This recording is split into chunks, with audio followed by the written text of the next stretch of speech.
آپ صلی اللہ علیہ وسلم کی اہمیت، اور اس کے بعد آپ کے صحابہ ہیں، صحابہ سے بھی زیادہ اہمیت جو ہے وہ آپ کے اہل بیت صلی اللہ علیہ وسلم کی ہے. تو وہاں پر بھی ان کی مشکلات کم نہ ہوئی، ان کو وہاں پر بڑی مشکل سے وہاں رکھا گیا، اور وہاں پر یہ خالی خواتین جن میں سارے لوگ شہید ہو گئے، صرف ایک بچہ جو اس وقت بیمار تھا، جو باہر نہیں نکل سکا، جو شہید نہیں ہوا. اس میں اللہ تعالیٰ کی ایک مصلحت تھی جی کہ بالکل، اگر حضرت زین العابدین بھی شہید ہو جاتے تو پھر آپ کی نسل آگے کیسے چلتی. بالکل اس بات کو جاری رکھیں گے. ناظرین ابھی ہم نے جانا ہے بریک پہ، ہمارے ساتھ رہیے گا.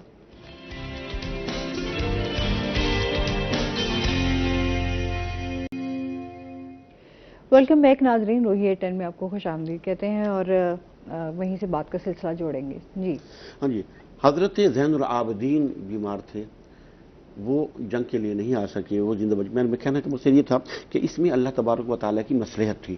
اگر حضرت زین العابدین بھی شہید ہو جاتے تو پھر آپ کی نسل ہی نعوذ باللہ ختم ہو جاتی.